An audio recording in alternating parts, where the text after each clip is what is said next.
decided that I need to, if I wanted to scale up my clinic, as I wanted to open a chain of physiotherapy clinic all across India. So I have to learn.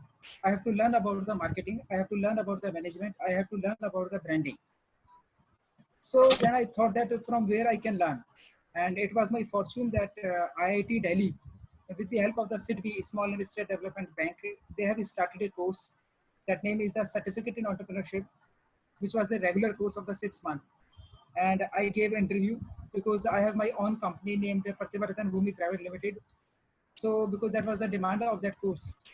So I went there, I have been selected, and initially I was thinking that it was a 5 days course, but when I reached there, then I came to know that it was a more than 5 months course. So it was really one of the most turning point in my life when I went there in the Delhi IIT. So, I mean, I will say that everyone must go over there. You know, it's not about physiotherapy, it's all about a winning culture. Whenever you will go to IIT Delhi or any kind of some higher educational institute, then you will find the infrastructure. Either it's about the infrastructure, either it's about the organization, ethics, standards. They all are really number one in each and every segment. And all the professors, all the lectures, they all are, I mean, extremely well. They taught me everything about, it's about the accounting, it's about management, it's about marketing, it's about branding. In short, I can say that they have taught us how to become a local to global, how to become an entrepreneur. So my dear friends, thereafter, it was not end at all. I projected myself in so many platforms, and I took more than 100 trainings, and we have prepared each and everything. But unfortunately, on 22nd of March, as we know all of very well, that there was a lockdown, and it took me near about 1 month to re-establish all the structure. We have taken a studio, we have taken auditorium, we have booked offices all over Delhi to start our venture. But due to the coronavirus, all the things will have to, we have to stop, because it was not quite possible for us to start the things in such an environment. So at that time, some of my junior, they have called me, sir, can you do something in this? Because I love to do something innovative. उसके बाद कई सारे juniors का भी मेरे पास phone आया, उन्होंने कहा कि सर सर आप कुछ कीजिए इस बारे में। तो तब मुझे लगा कि यार इससे में क्या किया जा सकता है। जैसा कि आप सभी लोग जानते हैं कि फिजियोथेरेपी के अंदर हमारे पास 2 सोर्स ऑफ इनकम होते हैं, मेनली 2 सोर्स ऑफ इनकम होते हैं। फर्स्ट, या तो पेशेंट हमारे क्लिनिक पर आए, सेकंड या हम लोग क्लिनिक पर हम होम विजिट के लिए जाएं। लेकिन कोरोना वायरस और लॉकडाउन की वजह से ना ही तो पेशेंट हमारे क्लिनिक पर आ रहा था, और ना ही डर की वजह से वो हमें अपने पास बुला रहा था। Am I right? My dear friends, देखो बेशक ये ऑनलाइन लेक्चर है, लेकिन मैं चाहूंगा कि it must be interactive session, it should not be a one way communication. मुझे अच्छा लगेगा कि यदि जब भी मैं आपसे कहूँ किसी रिप्लाई को देने के लिए, तो आप लोग जरूर इसका रिप्लाई करें, ताकि मुझे पता चलता रहे कि आप में से कोई सो नहीं रहा है। All of you are wake up. So am I right? Dr. Jyoti, thank you. Divya, thank you. Vikrant, thank you. Sachin, thank you. Trisha, thank you. Thank you. Thank you. Kajal, thank you. तो अब question ये उठता है कि यार ऐसा क्या किया जाए कि how we can earn, how we can sustain, how we can survive without compromising our ethics, our values and our standard. क्योंकि बीइंग ए फिजियोथेरेपिस्ट ऐसा नहीं हो सकता कि आई मीन हम कहीं भी चले जाएं और कुछ भी कर लें। There should be some standard. तो फिर मैंने डिजिटल मार्केटिंग के बारे में जानना शुरू किया, क्योंकि इससे पहले भी डिजिटल मार्केटिंग आईआईटी में जाने के बाद मैं पिछले 2-3 सालों से उसके बारे में जान ही रहा था, और ज़्यादा से ज़्यादा मेरी कोशिश ये थी कि उसके जो भी एस्पेक्ट हैं उसके बारे में जाना जाए। लेकिन जब मैं जैसे जैसे डेप्थ में जाता गया, तब मुझे पता चला, and I have spent more than 3 to 5 lakh rupees. लेकिन क्योंकि बीइंग ए फिजियोथेरेपिस्ट हम लोगों को ट्रीटमेंट के बारे में पढ़ाया जाता है, हमें management, marketing, digital marketing in सब की कोई जानकारी नहीं होती। लेकिन भाई दूसरी तरफ जो डिजिटल मार्केटिंग के एक्सपर्ट होते हैं, बहुत बार हो सकता है शायद आप में से भी किसी के साथ ऐसा हुआ हो, I mean they try to make fool of us. उन्हें लगता है कि यार ये डॉक्टर हैं, ये फिजियोथेरेपिस्ट है, इनको कुछ नहीं पता है, राइट से या अगर आप में से कोई किसी ऐसे डिजिटल मार्केटिंग के हाथों आई मीन डिच किया गया हो तो प्लीज राइट। आई मीन आप बिलीव नहीं करोगे, जो काम 2000 3000 5000 या 10,000 रुपये में हो सकता था, आई हैव टू पे 50,000 1 लाख रुपीज फॉर दैट। आप अगर एक बार मार्केट में आप जाइए, आप अपनी मोबाइल ऐप बनवाने की कोशिश कीजिए, अगर मैं गलत नहीं हूँ आपको कम से कम 20 30 50,000 they will charge from you. तो आई मीन ऐसा लग रहा था जैसे कि we are earning in pieces and losing in bundles, isn't? Am I right? We earn in pieces and have to lose money in bundles. Thank you very much. तो दोस्तों कहीं ना कहीं लगा कि अब कैसे किया जाए। अब क्योंकि कहीं ना कहीं सिंस चाइल्डहुड मुझे बहुत अच्छा लगता था, रीडिंग इज माय हैबिट, तो मुझे पढ़ना बहुत अच्छा लगता था।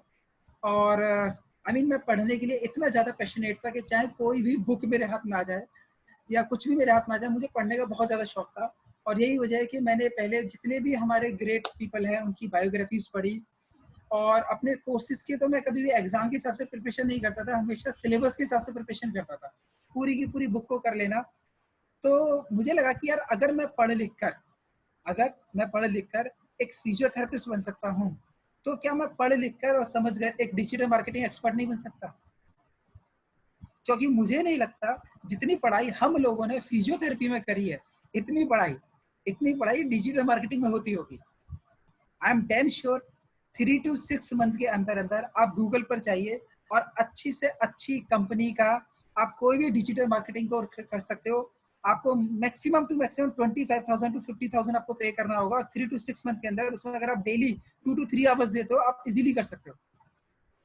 तो मुझे लगा कि नहीं, अच्छा इसके अलावा जो एक सबसे बड़ा टर्निंग पॉइंट था, आप में से शायद किसी ने नाम सुना हो या ना सुना हो, I would like to introduce mister Philip Kotler. Is there anyone who heard this name, mister Philip Kotler? Anyone? No, if you didn't heard this name, then you can say no. Dear friend, जितने भी marketing के लोग हैं जिन्होंने MBA marketing में करी हो या जिन्होंने मार्केटिंग में कुछ भी किया हो फिलिप कॉटलर सबसे बड़ा नाम। And it was my Fortune कि मुझे दिल्ली के विज्ञान भवन में उनका एक शो होना था, जहाँ पर मुझे जाने का मौका मिला, और वहां पर जो सीक्रेट उन्होंने मेरे साथ शेयर किया वो मैं आज आप सब लोगों के साथ शेयर कर रहा हूँ। And it was really I opening segment for me. वहां पर पूरे वर्ल्ड के टॉप 10 मार्केटिंग एक्सपर्ट आए हुए थे, and they have shared their secrets with us. So would you like to know that secret?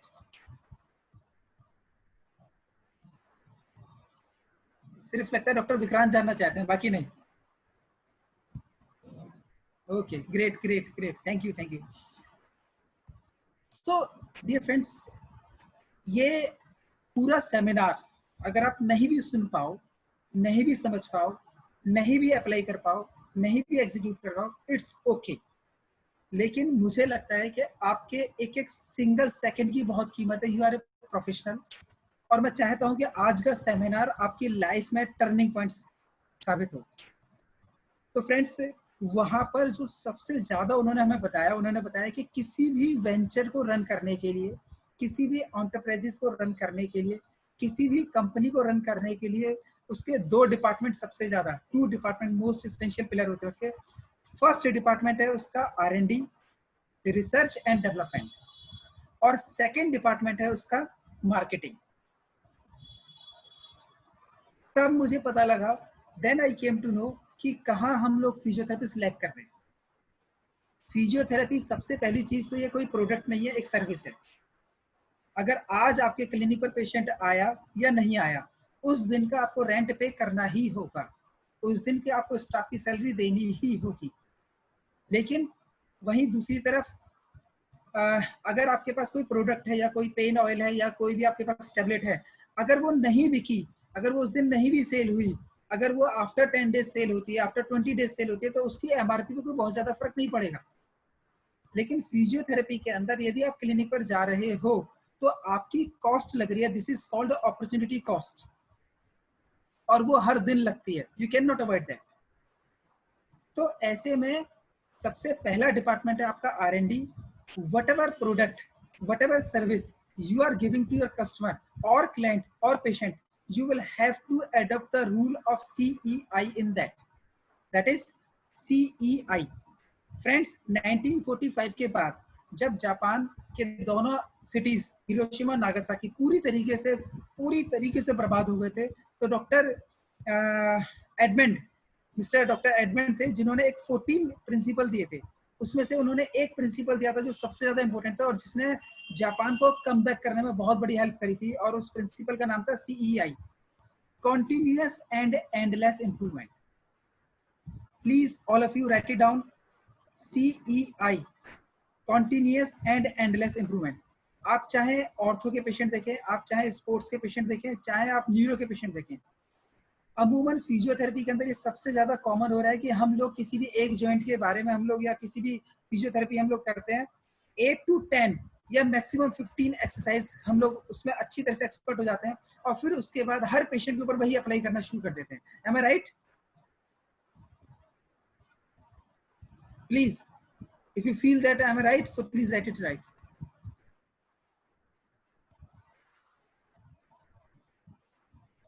So dear friends, वो जो R&D है ना, वो कहीं ना कहीं हमारी स्टॉप हो जाती है, और ऐसा नहीं है ये सिर्फ हम फिजियोथेरेपिस्ट के साथ ऐसा होता है, अमूमन ये हर फील्ड में होता है।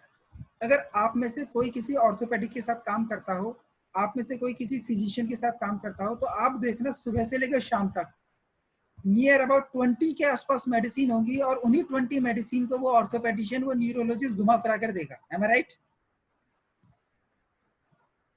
क्योंकि ये प्रॉब्लम सिर्फ फिजियोथेरेपिस्ट के साथ नहीं है, ये प्रॉब्लम पूरे के पूरे मेडिकल प्रोफेशनल के साथ है। हम लोग डॉक्टर बनने के लिए तो बहुत मेहनत करते हैं, लेकिन डॉक्टर बनने के बाद उतनी मेहनत हम लोग अच्छा डॉक्टर बनने के लिए नहीं करते। हम लोग कहीं ना कहीं एक मनी माइंडेड हम लोग हो जाते हैं, जो कि कहीं ना कहीं उस क्वालिटी को डिग्रेड कर देता है। तो फ्रेंड्स, वहां पर उन्होंने जो हमें एक बात बताई, उन्होंने 2 एग्जांपल दिया हमें, एक तो कोडक कंपनी का और दूसरा उन्होंने हमें एग्जांपल दिया फ्यूजी फिल्म का। तो उन्होंने बताया कि किस तरीके से कोडक कंपनी, जो कि one of the renowned company हुआ करती थी वर्ल्ड के अंदर, 1,86,000 उसके एम्प्लॉइज, एक रात में उन सबको निकाल दिया गया। और उसका सबसे बड़ा रीजन ये था कि वो डिजिटल की तरफ नहीं आए थे। और आपको जानकर और आश्चर्य हुआ कि जो सबसे पहला डिजिटल कैमरा निकाला था वो कोडक ने ही निकाला था, लेकिन उसको एग्जीक्यूट नहीं किया। इस समय हमारे साथ सबसे बड़ी प्रॉब्लम नॉलेज की नहीं है, हमारे साथ सबसे बड़ी प्रॉब्लम स्ट्रेटजीज की नहीं है, हमारे साथ सबसे बड़ी प्रॉब्लम इंटेलिजेंसी की नहीं है, सबसे बड़ी प्रॉब्लम हमारे साथ आ रही है एग्जीक्यूशन की। हमें पता बहुत कुछ है, हम जानते बहुत कुछ है, लेकिन जहां पर बात एग्जीक्यूशन की आती है वहां पर टाइट हो जाती है, वहां पर कहीं ना कहीं हम लोग बैकफुट पर चले जाते हैं। Am I right? से if you feel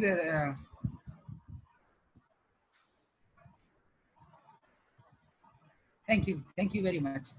so friends, execution का होना बहुत जरूरी है। जरूरी नहीं है कि आपके पास बहुत सारे आइडियाज हो, आपके पास बेशक 1 या 2 आइडियाज हो, लेकिन उसके ऊपर एग्जीक्यूट करना बहुत जरूरी है। It's all about R&D, research and development. आप जो भी पेशेंट देखो, दिस इज कोई भी केस स्टडी आपने लिया है, आपने कोशिश ये करनी है कि डेली आपने उसके अंदर कुछ ना कुछ एड ऑन करना है, जिससे आपके जो नॉलेज है वो फ्रेश रहे और आप अपने पेशेंट को मिनिमम टाइम के अंदर मैक्सिमम रिलीफ दे सको। No, it doesn't mean trial and error, it doesn't mean a trial and error. It means आप लगातार अपनी नॉलेज को पॉलिश कर रहे हो, क्योंकि बेसिक तो आप सीख सके हो। ट्रायल एंड एरर होगा आपका जब आप इंटर्न कर रहे होते हो, जब आप इंटर्नशिप में होते हो, जब आप वॉलंटियरशिप होते हो, तब ट्रायल एंड एरर मेथड हो सकता है। लेकिन जब आप प्रैक्टिस में आ चुके हो, क्योंकि जो बेसिक है, जो बेसिक गाइडलाइंस है वो तो आपको पता है। अब मेन चीज ये है कि उसको आगे कैसे फ्लोरिश किया जाए। तो कई सारी चीजें ऐसी हैं कि जहां पर हम लोगों के बीच में क्लियरिटी नहीं है। फॉर एग्जाम्पल, आप सब लोगों ने सुना होगा कि भाई एजुकेशन और एक्सपीरियंस, कि एजुकेटेड हो को ज्यादा वैल्यू मिलनी चाहिए या एक्सपीरियंस पर्सन को ज्यादा वैल्यू मिलनी चाहिए। सो हाँ, डेफिनेटली एविडेंस बेस्ड प्रैक्टिस। तो जितना ज्यादा आप अपनी नॉलेज को ब्रश अप करोगे, उतनी ज्यादा आपकी एविडेंस बेस्ड प्रैक्टिस रहेगी rather than experience based practice के। तो जितना ज्यादा आप अपनी नॉलेज को ब्रश अप करोगे, उतनी तेजी से आप लोग बहुत ग्रो कर सकते हो। तो जो फिलिप कॉटलर ने जो सबसे पहले जो मोस्ट इंपोर्टेंट 2 पिलर बताए, सबसे पहला पिलर उन्होंने बताया R&D, जिसके अंदर CEI, continuous and endless improvement. All of you please right it down, CEI। मैं ये नहीं चाहता कि ये वेबिनार सिर्फ एक वेबिनार बन के रह जाए, मैं चाहता हूँ ये टर्निंग पॉइंट बनकर आए आपकी लाइफ के अंदर। CEI, all of you right it down, CEI। Hurry up. देखिए, जितने ज्यादा आपके रिस्पॉन्स मुझे मिलेंगे, उतना बेस्ट नॉलेज मैं आपको दे पाऊंगा। मेरी कोशिश है कि मैं आज आप लोगों को अच्छे से अच्छा आपको इन्फॉर्म कर पाऊँ, अच्छे से अच्छे आपको वो दे पाऊँ, जिससे आप लोग कम से कम टाइम के अंदर अच्छी से अच्छी ग्रोथ कर सकें। लेकिन वो मैं तभी कर पाऊंगा जब मुझे लगेगा कि आप सभी लोग एक्टिवली पार्टिसिपेट कर रहे हो। नो मैटर कि हम लोग कहाँ बैठे हुए हैं, कितनी दूर बैठे हुए हैं, no matter at all. Matter is that how much information we are able to exchange. और second, my dear friends, thank you very much. Second friends, my dear, जो पिलर था वो था उनका मार्केटिंग। अब मार्केटिंग के अंदर, जैसे मैंने आपको बताया, हमारा रिसर्च एंड डेवलपमेंट के अंदर CEI, that is continuous and endless improvement. चाहे आप यूट्यूब देखो, चाहे आप कोई बुक लो, चाहे आप किसी मेंटर के पास जाओ, चाहे आप कोई ट्रेनिंग लो, लेकिन लगातार डेली एटलीस्ट आपने 30 मिनट्स अपनी नॉलेज को ब्रशअप करने पर देना ही है। और बेशक आपने चाहे आप बेशक बहुत ही सिंपल से सिंपल केस भी देखो, लेकिन एवरी मॉर्निंग आपने 30 मिनट्स का टाइम आपने देना ही देना। हर केस स्टडी को आपने स्टडी करना, क्योंकि मोर देन 3000 वीडियोस अपलोड होते हैं यूट्यूब के ऊपर। और धीरे धीरे आप लोग देखोगे कि जैसे जैसे आप लोग आगे बढ़ते जाओगे, कहीं ना कहीं कभी ना कभी आप लोग, क्योंकि दोस्तों आज मुझे I have spent more than 12 years in my practice, but even today I have treated more than 10,000 patients. I have given more than 2.5 lakh visits. But even then, today, whenever I see any patient, whenever I treat any patient, I just come back to my seat, then I do case study. मैं हमेशा कुछ ना कुछ नया ढूंढने की कोशिश करता हूँ कि नहीं यार और क्या नया है। और आज की डेट में कई बार ऐसा होता है कि मैंने 5, 6, 7, 8, 10 वीडियोस देखी, मैंने कोई बुक परचेज करी, उसके अंदर से 90%, 95% चीजें मुझे पहले से पता थी। I know all the exercise, but even then I search it out कि कहीं कुछ 1% भी, अगर 1% भी मुझे कुछ ऐसा मिल जाए जो मैंने आज से पहले ना देखा हो, तो उससे मैं अपनी नॉलेज को और एनहांस कर सकता हूँ। So that is all about continuous and endless improvement. दूसरा डिपार्टमेंट है आपका मार्केटिंग का। मार्केटिंग के डिपार्टमेंट की अगर मैं बात करूँ दोस्तों, तो मार्केटिंग के अंदर आपका 2 चीजें आपका, दिस इज इसका फार्मूला है आपका CC। All of you write it down, then I would like to tell you CC. जिस तरह से that was the earlier formula was a continuous and endless, so that is CC. Please write it down. CC. Yeah, great. So what is CC? Continuous and creativity. Marketing हमेशा continuous होनी चाहिए, plus उसके अंदर creativity होनी चाहिए। Do not become the part of blind crowd. मत बनिए। आपके पास कुछ नयापन होना चाहिए, आपके पास कुछ ऐसा होना चाहिए जो आज से पहले किसी लोगों ने ना देखा हो। दोस्तों, टीवी के ऊपर जितने भी कमर्शियल ऐड आते हैं, उसमें एक ऐड चलाया था गूगल ने, जिसके अंदर 2 फ्रेंड्स होते हैं, एक इंडिया में रहता है और एक पाकिस्तान में रहता है। इंडिया वाला फ्रेंड अपने पाकिस्तान वाले फ्रेंड को याद करता है, और उसकी बेटी गूगल पे बार बार सर्च करते करते करते करते उसको पाकिस्तान वाले फ्रेंड से मिलवा देती है। किस किस को वो जो ऐड है वो याद आया? गूगल का वो ऐड था।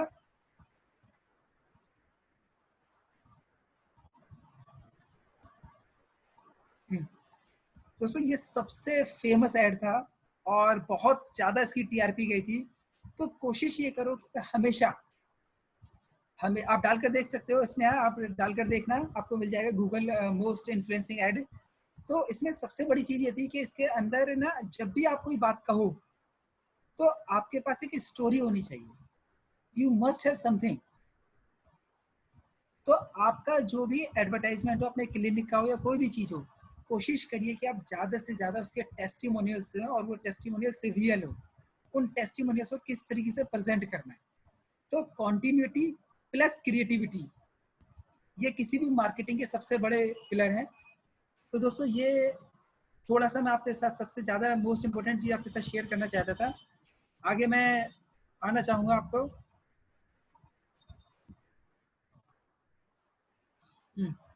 तो इस जर्नी तक आने से पहले पहले मेरी अपने आप में कोशिश थी कि भाई जहाँ से जो भी हो सके मैं अच्छे से अच्छा करूँ, and that's why I got young achiever award in 2015. Then I received a Global Achiever Award from in 2017 from Dubai. Then I got a Business Excellence Award in 2017. Then I'm the first recipient of the Scotch Award in 2018.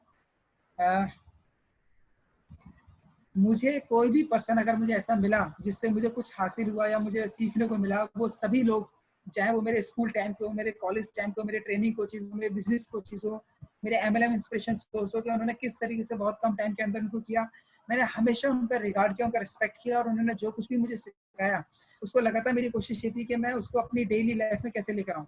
तो these are some my life coaches. Now so the question is how to become a successful online physio. Now, how to change the style of practice during and after lockdown?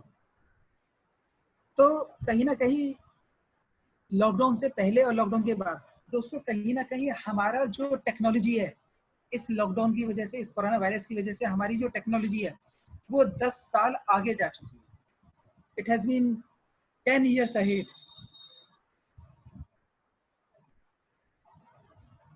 और हमारी जो economy है वो कहीं ना कहीं 20 years back जा चुकी है।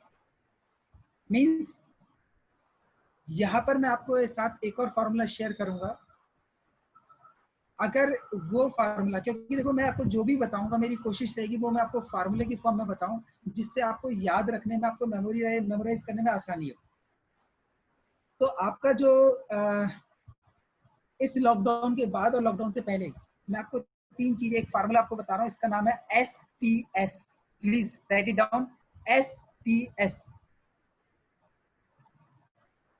STS,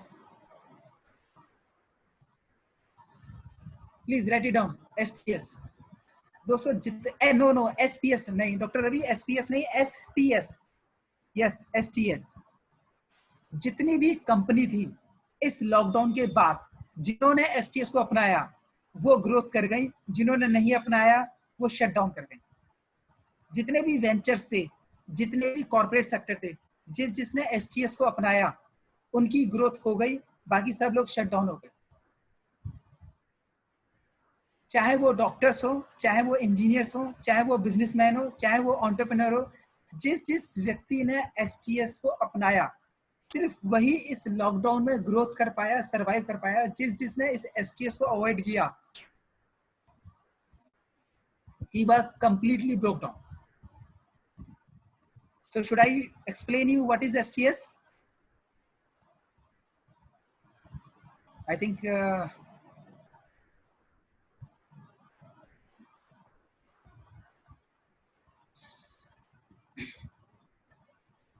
लेकिन फ्रेंड्स आपको एक थोड़ा सा मुझे प्रॉमिस करना होगा, ठीक है? देखिए जो कुछ भी मैं आपको बता रहा हूँ ये आपको गूगल पर नहीं मिलेगा, आपको यूट्यूब पर नहीं मिलेगा, आपको वर्ल्ड की किसी बुक में नहीं मिलेगा।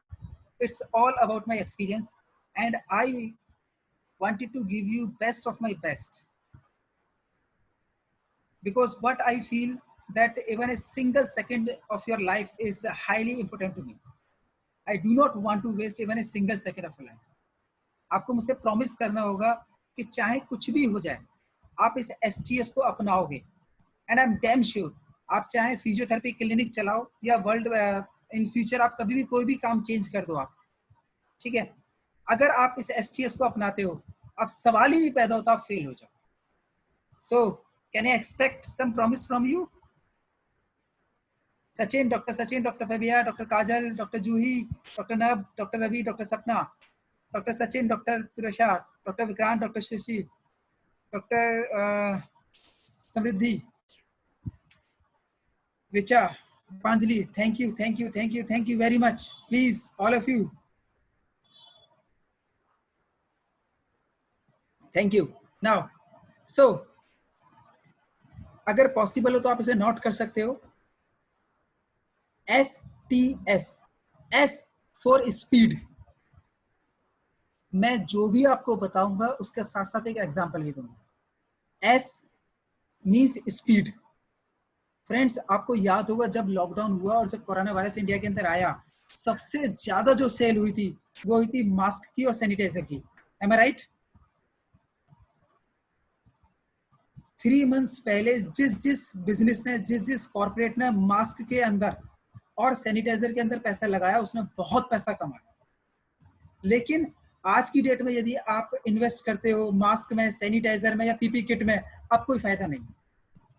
अब घर घर में मास्क बन रहे हैं, पुलिस थानों में मास्क बन रहे हैं, हर जगह मास्क बन रहे हैं. और आपने देखा होगा, आपके पास मैसेजेस भी आते होंगे, आपके पास लोग भी आते होंगे, और आपने देखा होगा पहले जो 3 प्लाई 2 प्लाई का मास्क आपको 10 रुपीज का मिलता था, आज वही मास्क आपको 2 रुपीज, 3 रुपीज, 4 रुपीज में मिल रहा है. सैनिटाइजर जो आपने इनिशियल लेवल पर आप लोगों ने 500 रुपीज या 600 रुपीज का खरीदा होगा, आज वही सैनिटाइजर आपको 100 रुपीज का मिल रहा है. तो दोस्तों, किसी भी बिजनेस के अंदर, किसी भी वेंचर को चलाने के लिए, किसी भी प्रोफेशन के अंदर स्पीड बहुत ज्यादा मैटर करती है. अगर कोई भी चीज पॉजिटिव है, रिजल्ट ओरिएंटेड है, तो लोग उसको अपनाएंगे ही आएंगे. लेकिन क्वेश्चन ये होता है कि आपने उसको कब अपनाया. तो first S is speed. Now T stands for technology. दोस्तों, जिस काम के अंदर जितने ज्यादा मैनुअल इंटरवेंशंस होंगे, वहां पर ह्यूमन एरर की पॉसिबिलिटी उतनी ज्यादा बढ़ जाती है. तो आपका जितना ज्यादा से ज्यादा हो आपका बिजनेस या आपका क्लिनिक, वो टेक्नोलॉजी ड्राइवन होना चाहिए. और टेक्नोलॉजी ड्राइवन का एक सीधा सा अर्थ यह है कि आपका टेक्नोलॉजी इतना स्ट्रांग होना चाहिए कि 24/7 आपकी सेल होती रहे. आपके कोर्स, आपकी ट्रेनिंग, आपका ट्रीटमेंट प्लान किसी ना किसी रूप में सेल होता रहे.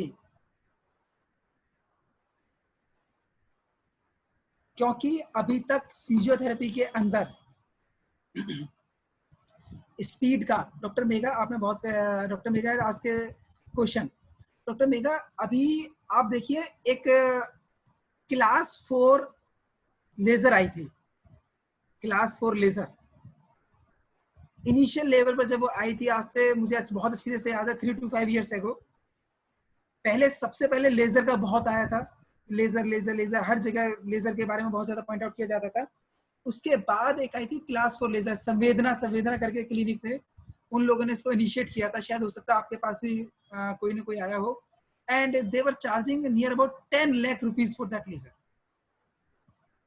10 लाख रुपीज. लेकिन उसके बाद धीरे धीरे जिन लोगों ने स्टार्टिंग में उसको ले लिया, उनके क्लिनिक पे तो फिर भी क्लाइंटेज बढ़ गई, लेकिन उसके बाद इतना ज्यादा उसका इम्पैक्ट देखने में नहीं आया. और जो लोग पुराने, यदि इस ग्रुप के अंदर 10 इयर्स के आसपास अगर कोई फिजियोथेरेपिस्ट है, तो क्योंकि I have passed out in 2008, तो आप लोगों ने देखा होगा इनिशियल लेवल पे इलेक्ट्रोथेरेपी का बहुत ज्यादा डिमांड था, और मैनुअल थेरेपी इतनी इनिशियल लेवल पर नहीं हुआ करती थी. जब मैंने प्रैक्टिस शुरू करी थी 2008-2009 के अंदर, तो मैनुअल थेरेपी बहुत ज्यादा इस तरह से देखी जाती थी. इलेक्ट्रोथेरेपी, सबसे ज्यादा इलेक्ट्रोथेरेपी चलती थी.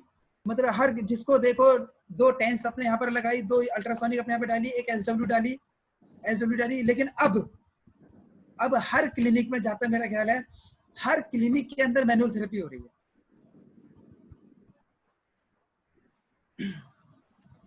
तो अब आप, अगर आप अब इस समय मैनुअल थेरेपी का आप कोर्स कराओगे, अब स्टूडेंट नहीं है, ऑनेस्टली स्पीकिंग, अब इतने स्टूडेंट नहीं है जितने 2015-2016 में हुआ करते थे. आई एम सॉरी टू से, लेकिन आज की डेट में इनफैक्ट मेरे हिसाब से इंडिया के अंदर 2 सबसे बड़े मैनुअल थेरेपिस्ट हैं, डॉक्टर दीपक सर और डॉक्टर मोहंती सर, उनसे पुराना कोई नहीं है। और इसके अलावा अगर